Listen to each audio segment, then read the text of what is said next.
आइए तो आज दोस्तों बात करते हैं, बड़ा ही इम्पोर्टेंट सेशन है कि बिजनेसेस फेल क्यों होते हैं।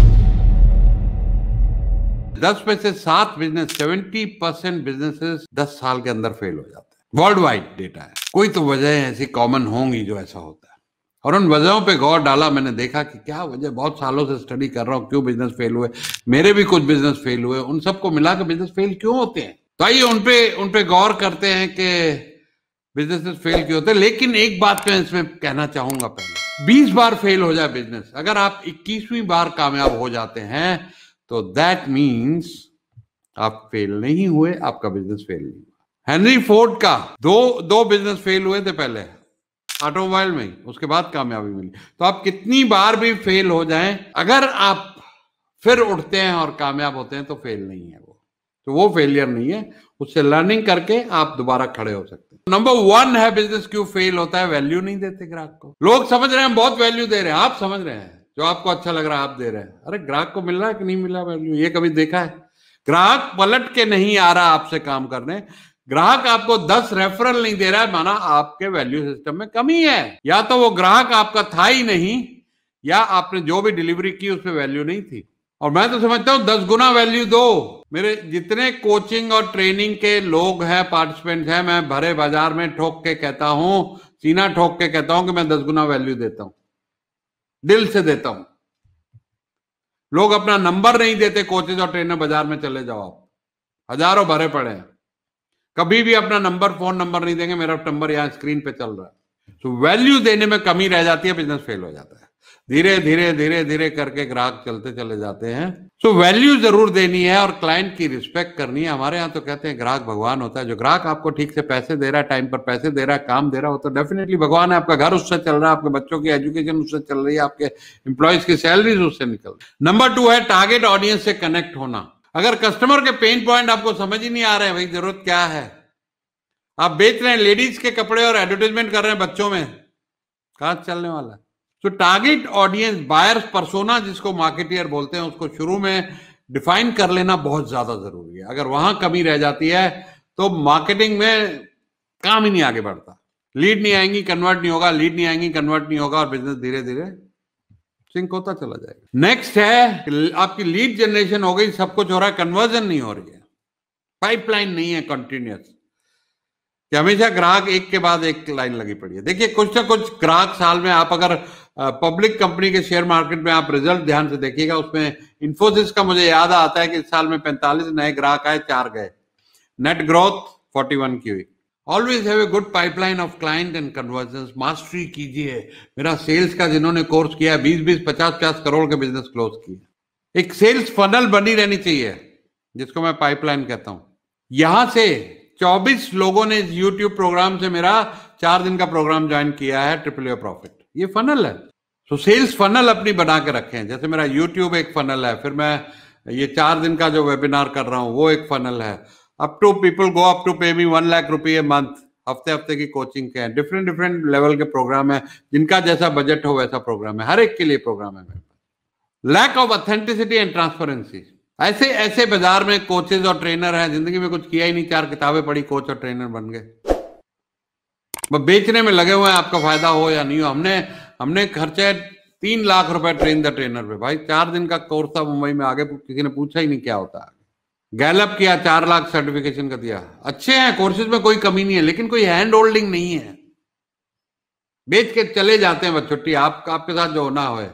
मार्केट लीडर से कंपीट ना कर पाना, ये अमेजॉन, फ्लिपकार्ट, वॉलमार्ट, ये जो बड़े बड़े रिलायंस है, इनके सामने मत आना। कहावत है, घोड़े के पिछाड़ी सेठ के अगाड़ी खड़े नहीं होना चाहिए। तो ऐसे ही ये जायंट्स के आगे पीछे मत होना चाहिए। जो धंधे में ये हो उसमें मत घुसना। मैकडोनल्ड के सामने मत आना। अपना बर्गर चाहे 500 रुपए का बेचना, 50 रुपए के बर्गर में उससे कंपीट नहीं कर पाएंगे आप। उनका जो इकोनॉमी का स्केल है, जो एक्सपर्टीज हासिल की हुई है उन्होंने, ऑटोमेशन हासिल की हुई है, आप नहीं कर पाएंगे।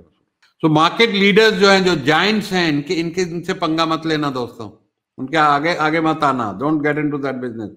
वो लाखों करोड़ों का नुकसान करते रहेंगे हर हफ्ते, आपको आउट ऑफ बिजनेस कर देंगे। इनका गेम प्लान ही यही है। तो अपनी माइक्रो निश क्रिएट कीजिए। जो मेरा 4 दिन का प्रोग्राम है उसमें बताता हूँ अपनी माइक्रो निश कैसे क्रिएट कीजिए।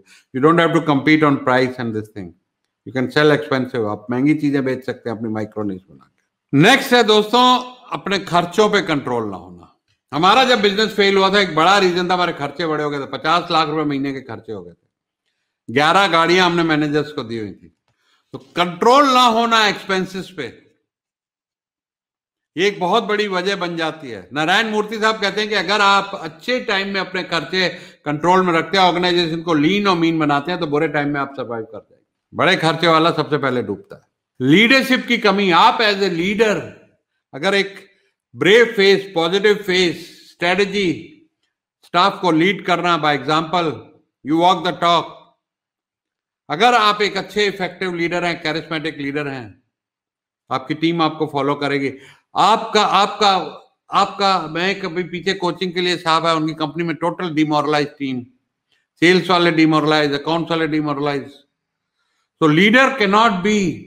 हमारी फैक्ट्री में एक बार आग लगी थी, घर में रो रहे थे, सामने हम बहादुरी से खड़े हुए, 3 दिन में फैक्ट्री चालू करेंगे, 3 में नहीं की 5 में की। तो लीडर को डिमोरलाइज नहीं होना और ऐसा चेहरा नहीं दिखाना अपनी स्टाफ को और टीम को कि हम हार चुके हैं। लीडर का लॉस हो गया तो पूरी कंपनी का लॉस हो गया। एक बढ़िया टीम बनाना एक रीजन है। It's all about team work. हम और आप कुछ नहीं कर सकते। आज तजुर्बा जो 1 करोड़ की बात चल रही है, अभी मैं इसके पहले पूना की मीटिंग में था, अभी 1 मिनट पहले खत्म हुई। क्या शानदार लीडर बॉम्बे, पूना, साउथ में हमको मिल गए लोग। इतनी बढ़िया टीम बन गई है कि 1 करोड़ का सपना तो अब लग रहा है यूं पूरा हो जाएगा। तो टीम अगर आप नहीं बना पाते तो अकेले नहीं कर पाएंगे। सो एम्प्लॉयज की टीम, जिन लोगों ने प्रदीप से कम्युनिकेट किया है, मेरा असिस्टेंट है, 30 साल से मेरे साथ है, 32 साल हो गए दोस्तों, 20 साल का था, 32 साल आपके साथ लोग काम करें। That is the power of having a great team. तब आप जिंदगी में कुछ भी अचीव कर लेंगे अगर आपके पास टीम बढ़िया और टीम अच्छी है। Make a great work on making a great team. Last but not the least, powerful business system growth होता है। आज हजारों लाखों मैकडॉनल्ड के चल रहे हैं आउटलेट, 17 साल के लोग चला रहे हैं क्योंकि सिस्टम बने हुए हैं। आज तजुर्बा बॉम्बे में चल रहा है, पूना में चल रहा है, साउथ में चल रहा है, सिस्टम है। हमारे Shailendra Chaurasia national director expert है सिस्टम के। आपका अगर मैन्युफैक्चरिंग बिजनेस है और 2-4-5 करोड़ से ज्यादा का टर्नओवर है, शैलेंद्र को मिलिए। ऐसा सिस्टम बना देंगे आपको फैक्ट्री जाने का जरूरत ही नहीं, हफ्ते में 2 दिन जाइए खाली। So systemize your business if you want to grow. अगर सिस्टम नहीं होता है, सब कुछ चोरियां चकारियां बढ़ जाती है, इनएफिशिएंसी बढ़ जाती, प्रोडक्शन मेजर नहीं होती, प्रॉफिट मेजर नहीं होते, खर्चे मेजर नहीं होते, एंड बिजनेस कोलैप्स हो जाता है। सो 10 पॉइंट मैंने आपको बताए।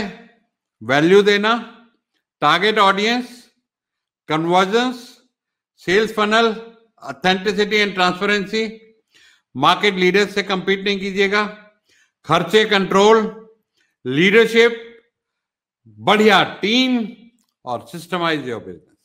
सो thank you very much people. Good night.